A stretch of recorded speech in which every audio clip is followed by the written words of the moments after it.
खबर देखिए, ईरान में फोर्डो पर अमेरिका ने बॉम्ब गिराया था। आपको याद होगा, मिडनाइट हैमर 22 जून को अमेरिका ने प्लांट पर किया था हमला। सैटेलाइट इमेज में मूवमेंट का खुलासा हुआ है। पहाड़ी के नीचे बुलडोजर, ट्रक वगैरह दिखे हैं। प्लांट के गेट पर निर्माण से जुड़ी मशीनें जरा बिग वॉल पर दिखाइए इसको। और सर ये पिक्चर्स अगर आप लोग एक्सप्लेन कर पाए, ये सैटेलाइट इमेज जरा इसको पूरे में दिखाइए। ये मेरे को यहाँ ब्रेकिंग नहीं, यहाँ पर आप पिक्चर डालिए। ये देखिए, ये फोर्डो खैर पहचान में नहीं आ रहा है, ये फोर्डो जैसा लग रहा है लेकिन है फोर्डो। अब ये फोर्डो जो है इसमें सब तो फूटा पड़ा है। यहाँ ट्रक बुलडोजर पहुंचने का मतलब क्या है सर? यहाँ मुझे लगता है कि ये कोशिश ये कर रहे हैं क्या हम अंदर जा सकते हैं, लेकिन मुझे नहीं लगता ये अंदर जा सकते हैं। क्या हमारी इस वक्त वहाँ जो सिचुएशन होगी, ये समझिए न्यूक्लियर की फैक्ट्री है, तो फैक्ट्री में कुछ साबुत बचा है क्या? साबुत बचा नहीं होगा। जो हुआ है सब कुछ गिर गया है। ये यहाँ क्यों गया है, क्या ढूंढने के लिए गया है, इसको हमें ही ढूंढना पड़ेगा। पर ये तो ऐसा लग रहा है जैसे फॉसिल किसी चट्टान में फॉसिल नहीं दिखाई देते। बिल्कुल फॉसिल की तरह दिखाई। फोटो तो लगी नहीं रहा है, ये फॉसिल जैसा लग रहा है। और इस फोटो जाने के लिए जो रूट है वो भी ऐसे चक्राकार है और नीचे जाता है क्योंकि गड्ढे में है ये। मुझे वो याद आ रहा है कि जहाँ जला है जिस्म, दिल भी जल गया होगा। दिल भी जल गया होगा। देते हो अब राख जुस्तजू क्या है? अब यहाँ जुस्तजू चल क्या रही है, हो क्या रहा होगा सर मेजर गौरव? पता नहीं, मुझे ऐसा लगता है कि कुछ, वैसे ट्रम्प बता सकते हैं, ट्रम्प बताते हैं ना कि वहां ट्रक क्यों गए थे, मजदूर लेके गए थे, क्या गए थे, उनके पास ज्यादा खबर रहती है। हो सकता है वो 3 दिन बाद बताएं कि हाँ गए क्यों थे बुलडोजर। पर मुझे ऐसा लगता है कि जितना ट्रंप बोल रहा है कि सब खत्म हो गया है, देखिए अमेरिकन इंटेलिजेंस कम्युनिटी में इसके बीच में दरार है कि कितना डैमेज हुआ है। और कितना डैमेज हुआ है किसी को पता ही नहीं। पता नहीं ट्रंप क्यों दे रहा चंडू खाने की, कितना हो गया, इतना हो गया, किसी को नहीं पता। भाई किसने जाके देख लिया वहां पे? सही बात। अगर ये बम गिरा होगा तो क्या बचा होगा, ये होगा के चक्कर में पूरा एनालिसिस हो रहा है। ये कमाल की बात है कि वहां जो खुफिया एजेंसी की प्रमुख हैं वो जो कहती हैं ट्रंप वो मानते नहीं है, और ट्रंप के पास बड़ी खुफिया खबरें होती है। कमाल की बात है। देखिए, नेक्स्ट जनरेशन हथियार पर काम कर रहा है इजराइल। अगली खबर देखिए, सीक्रेट हथियारों का स्टॉक भी बढ़ा रहा है इजराइल। अब इजराइल ने अपना SWOT एनालिसिस कर लिया होगा। स्ट्रेंथ, वीकनेस, अपॉर्चुनिटी, थ्रेट उसको समझ में आ गई होगी।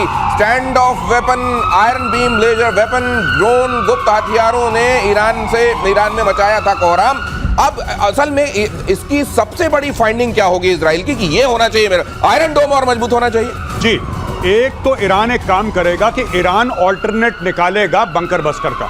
अच्छा, जैसे भारत ने निकाला और अमेरिका का मुंह ना देखना पड़े। जी जैसे आपने कल कवर करा था। अरे आपने कल बोला और आज वो खबर सब जगह है, और इसके लिए आपको बधाई। ये आपने कल ही बता दिया था कि अग्नि में नया एक्सपेरिमेंट हो रहा है जिसमें बंकर बस्टर के तौर पर, अच्छा ये भी है कि हमको कोई बॉम्बर नहीं चाहिए होगा, हम यहीं से उसको मारेंगे और वहां जाकर यही खास बात होगी। एयर वाइस मार्शल पीके श्रीवास्तव कहते हैं कि ये हम रॉकेटरी में सबसे अच्छे हैं चीजों को उछालने में, तो यहां से उछलेगा और उधर जाके। हाँ, अपनी बात कही सर। जी, तो बेसिकली क्या था कि जैसे भारत ने करा 5000 किलोमीटर रेंज की अग्नि का आपने रेंज कर दिया 2500, और आपने उसमें 7.5 टन उसके अंदर हाई एक्सप्लोजिव डाला। ये भारत से उड़ेगा, जमीन के नीचे पाकिस्तान में जाएगा और वहां पे कर देगा हर हर महादेव। ये खबर क्या हम यहाँ डाल सकते हैं? ये खबर पूरे तौर पर एक बार दिखा दीजिए। इस खबर को यहाँ पहले डालिए और उसके बाद हम आगे चलेंगे। एयर मार्शल श्रीवास्तव कुछ कहना चाहते हैं? पहले ये खबर मैं दिखा दूं जरा, अग्नि से रिलेटेड। ये डालिए खबर पहले प्लीज। अग्नि को रीइन्वेंट एक तरीके से किया जा रहा है। ये मिड रेंज टू समझ लीजिए इंटरकॉन्टिनेंटल बैलिस्टिक मिसाइल जैसा है, अमेरिका जैसा बंकर बस्टर समझ लीजिए। अग्नि 5 का 2 नया वर्जन डेवलप किया जा रहा है। 100 मीटर नीचे तक विध्वंस की क्षमता होगी इसमें। और ये खबर कल पहले ही प्रतिशोध में मेजर गौरव आर्य और एयर मार्शल श्रीवास्तव डिस्कस कर चुके हैं। सर अब प्लीज। भाई ये कह रहा हूँ कि इसने जो बताया वो तो बिल्कुल सही। उसके आगे ये इसमें टर्मिनल गाइडेंस में टीवी लगा हुआ है। ये क्या मतलब है? टीवी का मतलब यह है कि जब वो पहुंचेगा अंत में, टीवी मतलब हमारा वाला टीवी? हाँ, टीवी खुल जाएगा। वो जो पिक्चर आएगी, मान लीजिए अगली बार आप मरकज पर अटैक करना चाहते हैं, मतलब कैमरा लगा हुआ है। कैमरा लगा हुआ है। अब जब कैमरा देखेगा कि ये मरकज है कि नहीं, एडजस्ट करेगा।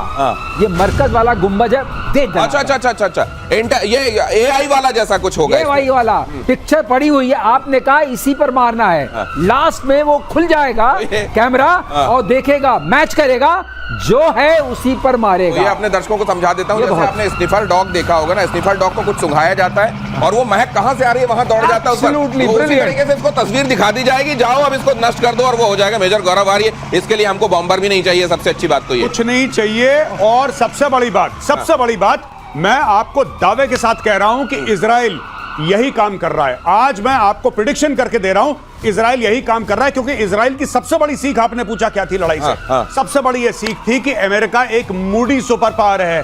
अमेरिका का मन चाहा मिडनाइट हैमर करा, अगले दिन मूड करा सीज फायर। इजराइल का तो काम ही पूरा नहीं हुआ, इजराइल का काम पूरा नहीं हुआ। अब इजराइल यही काम करेगा जो भारत कर रहा है। इजराइल अपनी बैलिस्टिक मिसाइल्स को रिपर्पस करेगा कि वो नीचे जाएं जमीन के और 300 फुट जाके ईरान का काम तमाम करें, उनके न्यूक्लियर प्लेटफॉर्म्स का। अब दिनेश ऐसा है, पाताल लोक में भी जगह नहीं बची।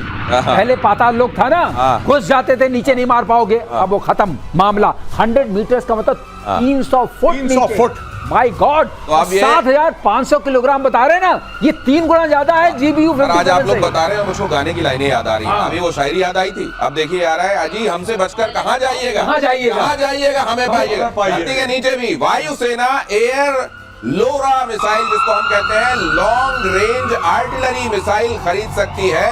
Long range artillery missile Israel से खरीदी जाएगी। मिसाइल की डील संभव है। डीप स्ट्राइक करने के मिशन के लिए ये बहुत जरूरी होती है।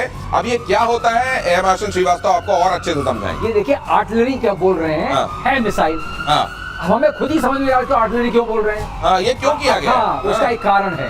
अगर आप MTCR वाले नहीं हैं, MTCR मतलब मिसाइल टेक्नोलॉजी कंट्रोल रेजिम में अच्छा। आपने साइन नहीं किया है। अच्छा, तो आप अगर मैं बनाइए नाम बनाइए रखूंगा, मिसाइल का ये आर्टिलरी। आर्टिलरी मैं बेच सकता हूँ, सामान कुछ लेबल कुछ, तो ये इसके अंदर मारक क्षमता बहुत ज्यादा है। समझ लीजिए जैसे आपको देखते हैं ना सोडा का विज्ञापन, सोडा वाला विज्ञापन एक्चुअली किसका विज्ञापन होता है आपको मालूम होता है। इसी तरीके से यहाँ नाम बदल गया है कि भाई हम तो बना ही नहीं रहे मिसाइल, हम तो आर्टिलरी बना रहे हैं। बहुत अच्छी बात है। 450 किलो है इसके अंदर। अच्छा, वो जो मारक वाली ये चीज कहते हैं 400-500 किलोमीटर तक जाके मार देती। Air to air, air to air, अच्छा, एयर टू ग्राउंड जाएगी। अच्छा, ग्राउंड जाएगी, क्योंकि बहुत, मैंने आपको बताया था ना, इंटरसेप्टर मिसाइल जो जाती है इंटरसेप्ट करने के लिए, उसमें जरा एक्सप्लोजिव कम होता है। अच्छा, 10 किलो 20 किलो, और जो नीचे मारती है उसमें 400 किलो 500 किलो, 1000 किलो, जैसे ये वाली GBU। वो समझ लीजिए कि जैसे तीर से तीर टकराता है, जो नष्ट करता है ना इंटरसेप्टर वाली, वो उसमें बस इसको नष्ट करना हवा में, उसमें ज्यादा बारूद नहीं चाहिए। लेकिन जो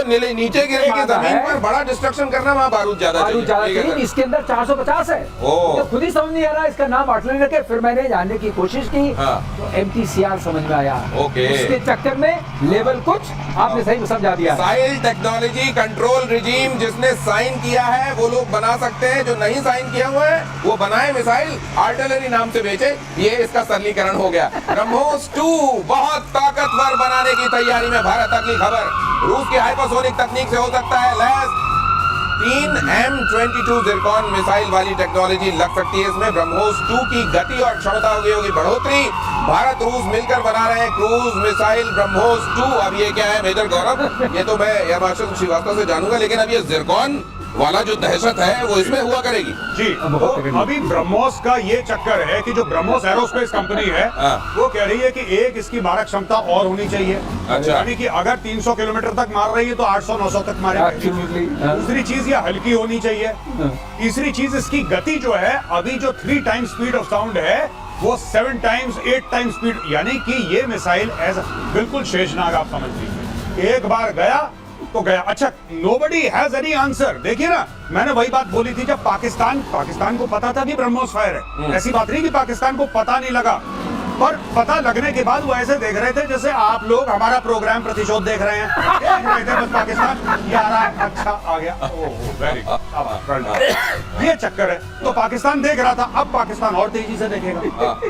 लेकिन ये जो बनेगा खतरनाक, और ब्रह्मोस को 4 सुखोई के ऊपर टंगेंगे। अभी एक टंगता है 1 सिंगल, अब ये 4 टंगेंगे सुखोई के नीचे और फिर से मारा जाएगा। एक चीज और बता दें, बहुत जानने वाली चीज, आखिरकार हम इंडिजिनस कैसे बनाएंगे। हम पहले ये रैम जेट, एक बार हमने कहा था राम, रैम और स्क्रैम, ये सुपर कंबस्टिव रैम है।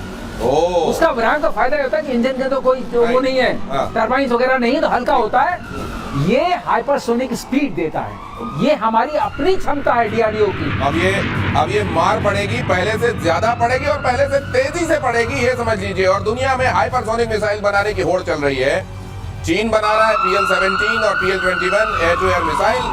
चीन को काउंटर करने के लिए अमेरिका ने एम 260 पर काम शुरू कर दिया है और भारत ने रूसी R-37 मिसाइल पर दांव लगाया है। अनुराग श्रीवास्तव, मतलब समझाइए जल्दी से इसका। तीनों ही एक ही रेंज के हैं और उसमें ज्यादा स्पीड R-37 की है। अच्छा, इसका मैक हायर है। अच्छा, और रेंज इसकी वही 300-350 किलोमीटर के आसपास तीनों की है। ओके। तो मारक क्षमता में और जो पेलोड कैरी करेंगे तीनों मोर और लेस बराबर हैं, क्योंकि एक दूसरे को देख के बनाए गए हैं। R-37 जल्दी पहुंचेगी, इसलिए आप समझ सकते हैं हमने क्यों दांव लगाया उस पे। हमने जो इधर दांव लगाया, पाकिस्तान किस पे दांव लगा रहा है वो भी देख लीजिए। लगातार दांव लगा रहा है। ये मिसाइल का वंदे भारत है ये। अच्छा, ये वाला मिसाइल का वंदे भारत जल्दी पहुंचेगा। बिल्कुल समय से 2 मिनट पहले। अब जरा अगली खबर देख लीजिए। दांव लगाने की बात हो रही है, भारत रशियन मिसाइल पर दांव R-37 पर लगा रहा है। अगली खबर देखिए, पाकिस्तान किस पर दांव लगा रहा है? जेल में बंद आतंकी हाफिज सईद कर रहा है रैलियां। मेजर गौरव आर्य आपको हर दिन के एपिसोड में बताते हैं कि जिसको जेल में होना चाहिए वो दंदनाते हुए पाकिस्तान में जगह जगह घूम रहा है। बेटे तलहा पर के कंधे का सहारा लेता हुआ दिखाई दिया हाफिज। तस्वीर में लश्कर कमांडर सैफुल्लाह कसूरी के साथ दिखाई दे रहा है, लेकिन बेहद बीमार नजर आ रहा है हाफिज। लेकिन उसने अगली पीढ़ी तैयार कर दी है आतंकवादियों की। ये देखिए, हाफिज सईद अपने बेटे तलहा के साथ, कसूरी भी दिखाई दे रहा है, लेकिन इसमें हाफिज सईद बीमार बहुत दिखाई दे रहा है। लेकिन साहब, जिसको या तो दुनिया में नहीं होना चाहिए, सीखों के पीछे होना चाहिए, पाकिस्तान उसको जगह जगह घुमा रहा है, पर्यटन करा रहा है जी। और पाकिस्तान खुला करवा रहा है। मैं आपको बता रहा हूँ, पाकिस्तान में बहुत बड़ा हीरो है ये। कई भारतवासी इस मामले से बड़े कंफ्यूज हैं कि साहब वो तो आतंकवादी है, पाकिस्तान उसको क्यों हीरो? ओ भाई, हीरो है उनके लिए हीरो है, उनके लिए बहुत बड़ा आदमी है। उनके लिए ऐसा है कि आसमान से कोई फरिश्ता उतर के आया है। हाफिज सईद बहुत बड़ा आदमी है भाई पाकिस्तान के लिए। और मैं एक और बात कहता हूँ, जो इंडिया में जिसकी भी रिस्पॉन्सिबिलिटी है या नहीं भी है, एक बात मैं क्लियर कट बताना चाहता हूँ, हाफिज सईद बीमार है। अगर हाफिज सईद किसी अस्पताल में मर गया तो हमारा बहुत बड़ा नुकसान है। इस आदमी ने भारत में इतना खून बहाया है, इतने लोगों के घर बर्बाद करे हैं। ये चैन की मौत नहीं मरना चाहिए हाफिज सईद चैन की मौत ना मरे। बहुत बड़ा हमारे लिए लॉस हो जाएगा अगर इस चैन की मौत मरता है हाफिज सईद और ताला सईद, राइट। और वो मसूरी जो भी है, जो भी उसका नाम है, जो कसूरी मसूरी जो भी है, ये सबको ये दहशत होनी चाहिए कि कभी भी अननोन गनमैन आ सकते हैं और तुम्हें ठोक सकते हैं। ये चैन की नींद है, ये खुलेआम दंदना रहा है यहाँ पे 26/11 करने वाला। इसके नाम की 2 सुपारी मैं तो कह रहा हूँ पाकिस्तान के अंदर बोलो, जो हाफिज सईद को काटेगा, जो हाफिज सईद का सर लेकर आएगा, 500 करोड़ रुपए, भारत की सिटीजनशिप, पूरा परिवार के साथ दिल्ली में आओ, जिंदगी भर तक तुम्हारा खर्चा और 500 करोड़ रुपए तुम्हें दिए। मैं बता रहा हूं, पाकिस्तानी ऐसा दौड़ा के मारेंगे। पाकिस्तान में ना हथियार की कमी है, ना पाकिस्तान में पागलों की कमी है। एक बार भारत सरकार अनाउंस करते, अमेरिका करती है, ओसामा बिन लादेन के लिए करा था ना $25 मिलियन, आप कर दो 500 करोड़, क्या है आपके लिए, कर दो 500 करोड़। गौरव बिल्कुल सही बोल रहे, रिवॉर्ड फॉर जस्टिस उनका वेबसाइट है, उसमें सबके नाम लिखे हैं और सबका रिवॉर्ड लिखा हुआ है। वो रिवॉर्ड है, रिवॉर्ड फॉर जस्टिस। मगर मैं गौरव, जो आपने कहा उसको मैं सरलीकरण करूं, अब मैं सरलीकरण करता हूं कि नया दूल्हा तैयार हुआ है, बाजा बजाने का टाइम आ गया है। ये नया दूल्हा, जो ये दूल्हा बहुत पुराना है, नहीं, और नहीं, इस दूल्हे को बीच ताला नहीं, लेकिन इसको बीच में जेल दिखाने भी ले जाते हैं। क्या ये सही साहब, दुनिया भर में कहा हुआ हमने, तो आइए आज जरा जेल भी टहल लीजिए, थोड़ा वहां की कुछ पिक्चर्स भी हम बाहर कर देंगे। बिल्कुल साहब, ये मैं बता रहा हूँ, इसका कहीं आते जाते बाहर कहीं आता होगा। ये हाफिज सईद अपने घर से निकलता है, पब्लिक रैली अटेंड करता है। हाफिज सईद को मारना कितना मुश्किल है, मुझे आज तक समझ में नहीं आया। कितना मुश्किल होगा, खुद थोड़ा मारना है आपको, पाकिस्तानियों को बोलना है। पाकिस्तानी वो कौम है जहां पे पाकिस्तानी एयरफोर्स वालों ने, पाकिस्तान के एयरफोर्स वालों ने परवेज मुशर्रफ की हत्या की साजिश करी और एक्चुअली अटेम्प्ट करा अपने आर्मी चीफ, अपने प्रेसिडेंट को मारना। ये पाकिस्तानी एयरफोर्स के कारनामे है भाई। क्या बात कर, पाकिस्तान में हर चीज पॉसिबल है। आपको पता है, कुछ समय पहले, आज से 7-8 साल पहले, जब इनका बहुत बड़ा एक ऑपरेशन चला था पाकिस्तान में, तब ये डिस्कवर हुआ था पाकिस्तान के अंदर कि एक सुसाइड बॉम्बिंग का स्कूल खोला है पाकिस्तानियों ने, और वहां पे सुसाइड बॉम्बर किराए पे मिलते हैं। तो आप 5 लाख रुपए दीजिए, एक सुसाइड बॉम्बर को ले जाइए। ये पाकिस्तान में होता है यार। लेकिन दूसरी बार किराए में कैसे लेगा कोई इसको, अगर वो सुसाइड बॉम्बर है? वो कह रहा था किराए पे, वो एक्चुअली 1 वे टिकट है, एक बार आपने कर दिया तो फिर उसका थैंक यू। मिसाइल टाइप है, अच्छा, एक बार गई तो बस फायर किया जा सकता है, उसके बाद अगला उसी तरह का तैयार मिलेगा आपको। वहां पर हर चीज का प्राइस टैग है, प्राइस नहीं, किराया टैग। वो किराया दीजिए और इस्तेमाल कीजिए। ये आतंकवाद अब और पनपने मत दीजिए। ये कह रहे हैं मेजर गौरव आर्य। और चीन पाकिस्तान पर स्पेस से निगाह रखेगा भारत। 2029 तक 52 स्पेशल डिफेंस सैटेलाइट भेजे जाएंगे। आर्टिफिशियल इंटेलिजेंस बेस्ड होंगे सैटेलाइट। अंतरिक्ष में भारत की आंख बनेंगे ये सैटेलाइट। यही वो सैटेलाइट हैं जो दुश्मन के ऊपर आपको एक तरीके से एज देते हैं। और क्या मायने हैं इसके पीके श्रीवास्तव से? ये तो बहुत जरूरी था। इसका माने ये है कि अभी हमारे पास जो सैटेलाइट्स हैं उनका एक वो 6 चक्कर 4 चक्कर लगाते हैं तो 6 घंटे या 4 घंटे में आपको उस जगह की विजिबिलिटी मिलती है। हाँ। इनके आने से क्या होगा, आप कंटिन्यूअस विजिबिलिटी मिलेगी। अच्छा, ये लगातार आपको 24/7 बिकॉज आप 52 हो गए तो आप कोई ना कोई सैटेलाइट देख रहा होगा। फिर हम वो सिंथेटिक पिक्चर बना सकते हैं। हमें पता चलेगा क्या मूवमेंट हो रहा है, तो आप जो वो बताते हैं आकाश तीर और IACCS, उसको बहुत मदद मिलेगी। आएगा आपको कंप्लीट पिक्चर हमेशा रहेगी, जिसको हम ऑर्डर ऑफ बैटल बोलते हैं। मतलब कहां पर टैंक हैं, कहां पर ट्रूप्स हैं, कहां पर मिसाइल्स हैं, कहां पर कारखानों में क्या हो रहा है और कहां पर इस तरह के ट्रक जा रहे हैं ढूंढने के लिए कि उसके नीचे हुआ क्या है। तो ये सैटेलाइट एक तरीके से लगातार आपकी आंखों के तौर पर आपके दुश्मन के ऊपर देख रही होंगी और आपको ये पता चल रहा होगा वहां हरकतें क्या हो रही हैं और हमको तैयारियां क्या करनी है। अगली खबर आपको दिखाता हूं। तुर्की के लिए गले की फांस बन गया S-400। 2017 में रूस से तुर्की ने खरीदा था S-400 की वजह से F-35 प्रोग्राम से तुर्की बाहर। अब S-400 को बेचना चाह रहा है तुर्की के S-400 पर पाकिस्तान की नजर। पाकिस्तान सोच रहा है ये सेकंड हैंड मुझको मिल जाए S-400। लेकिन कहा यह जा रहा है कि S-400 तुर्की ले तो गया था, पाकिस्तान के अंदर यह भी चल रहा है कि उसकी पन्नी भी नहीं उतरी है अभी। S-400 वहां पन्नी भी नहीं उतरी, वैसे का वैसा है, ले लो यहां पर। लेकिन यहां पर यह समझाया जा रहा है अमेरिका बहुत मारेगा। S-400 जैसे ही कहीं पर जाता है अमेरिका की निगाह टेढ़ी हो जाती है। तो ये कशमकश चल रही है वहां। नहीं, ये पाकिस्तान लेगा। अगर पाकिस्तान के बस का होगा पाकिस्तान जरूर लेगा और अमेरिका को फिर पाकिस्तान की जरूरत पड़ेगी। पाकिस्तान के इतने बड़े पाप माफ कर दिए अमेरिका ने। पर मैं बताता हूं, भारत को एक काम करना चाहिए। जब ये तुर्की से पाकिस्तान ले जाया जाएगा S-400 तो भारत कुछ ऐसा करे कि बीच में बर्बाद कर दे। ये पहुंचना नहीं चाहिए। S-400 पाकिस्तान नहीं पहुंचना चाहिए। बीच में साबोटाज करो, इसमें मिसाइल मारो, स्पेशल फोर्सेस भेजो, नेवी से अटैक करवाओ, एयरफोर्स से जो करना है करो। बाद में तुर्की से माफी मांग लेंगे, बोलेंगे सॉरी गलती हो गई बॉस।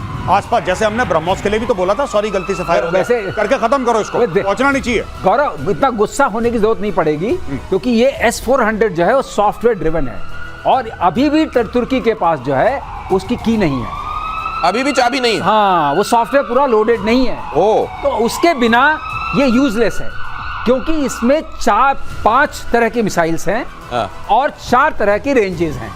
तो वो मिसाइल का चयन जो होता है और जो ट्रैक दिखता है, जिसको सर्च करना है, जिसको डिटेक्ट करना है और जिसको ट्रैक करना है, वो सॉफ्टवेयर करता है। ये फिर ले क्यों गए थे? ये ले गए थे लेकिन अब कशमकश हो गई। नहीं, ये कहते हैं कि उन्होंने पन्नी भी नहीं उतारी है, कोई प्रैक्टिस भी नहीं हुई इससे। वो रशिया ने इनको कह दिया, बहुत पहले भी कहा था अगर तुमने इसको कहीं हटाया, ये उनका एंड यूजर एग्रीमेंट है। अच्छा, तो ये फिर कुछ नहीं चलेगा।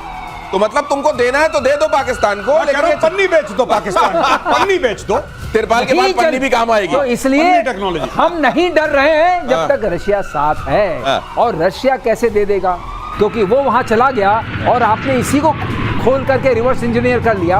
और ऐसे पाकिस्तान जैसे को जो इधर का भी नहीं, उधर का भी नहीं, उधर नेटो में मुलाकात हुई थी टर्की के प्रेसिडेंट से, तो अमेरिका से उसने कहा था कि मुझको आपके कुछ 35 चाहिए। अमेरिका क्यों देगा 35? यहाँ से S-400 लेके बैठे हो। वही तो, वो तो बड़ा ये बस। तो फिर इसीलिए हुआ होगा क्या कि पाकिस्तान को टिका देते हैं सेकंड हैंड, और ये टिका देते हैं, बाद में नहीं चलेगा, कहेंगे हमारा क्या है, हमारा क्या है, हमको तो देने के लिए मना किया था। हमें बस पन्नी दे दो हबीबी, बस पन्नी दे दो और कुछ नहीं, छोटा सा हम अफोर्ड नहीं कर सकते। ऐसा HQ-9 भी नहीं चला, ये भी नहीं चला, तो क्या बात है, जब खास बात नहीं है। सही बात है, बहुत सारे हथियार तो वहां सिर्फ दिखाने के लिए और बताने के लिए होते हैं। और इधर तुर्की और सीरियाई सेना ने राष्ट्रपति अहमद अल शरा की हत्या की साजिश को नाकाम कर दिया। अगली खबर देखिए।